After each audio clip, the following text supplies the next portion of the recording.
Alors bonjour, moi c'est Alexis, je suis le saltimbanque. Au bout il y a Armel Lecléache qui est notre capitaine à tous, qui nous a menés à bon port. Marine l'orphelin, médecin et Égérie Glam. Oh là, il Tanguy, est obligé. le réalisateur du film, qu'on présente.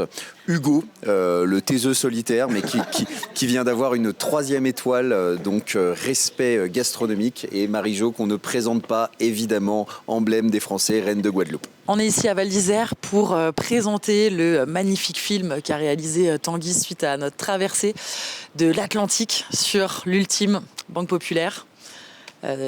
Conduit, on dit pas conduit, Non, piloté. on dit piloté et conduit par Ramel, mais on était finalement l'équipage qui avons eu l'honneur d'emmener la flamme olympique de Brest en Guadeloupe. Et donc ce film retrace un peu notre aventure sur le bateau. Et donc on est présent tout simplement pour raconter un peu notre histoire et se remémorer les bons souvenirs. Qui veut raconter une anecdote? Hugo, vas-y, Une anecdote? Quelqu'un a une anecdote ou pas? C'est dur ça. Peut-être le capitaine, il a peut-être des anecdotes. Moi j'en ai 1000. Hein. Non, mais il y a eu plein d'anecdotes. Après, moi, j'ai un très bon souvenir, c'est le départ de Brest, parce que on a vu arriver la flamme à travers le relais qui se passait dans le département du Finistère toute la journée. C'est Laurie Tillman qui nous a transmis cette flamme. Et là, je pense qu'on a eu déjà une grande émotion. Et puis, quand on a quitté le ponton et qu'on est parti et que les derniers bateaux accompagnateurs nous ont laissé partir au large, là, j'ai senti, à bord. Il y avait beaucoup de sourires et puis tout d'un coup ça s'est un petit peu figé.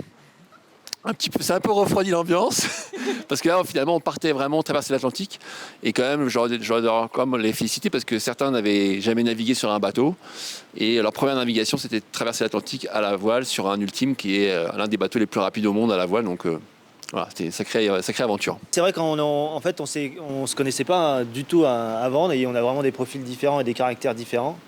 Et c'est vrai que c'était une aventure humaine et de vivre un truc en vase clos en fait pendant 7 jours. Mais là encore en fait c'est 7 jours, mais il y a eu un peu une distorsion du temps parce que c'est 7 jours, mais en fait il y a tellement une densité dans les moments que en fait c'est même plus 5 jours. On a l'impression que on est parti 3 semaines. Puis il n'y a pas de sommeil. Il n'y a pas de sommeil. Les nuits sont longues. Et ouais, ce qu'on a vécu en fait, des aventures collectives comme ça, il y a des moments de grâce comme ça. Et en collectif, en fait, il y en a peu dans la vie, quoi.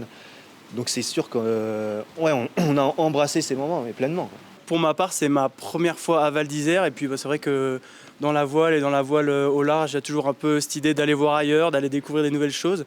Et donc c'est le cas pour moi en tout cas ce week-end. Donc je suis très heureux de l'accueil que vous nous avez fait. Et j'ai hâte de revenir en tout cas.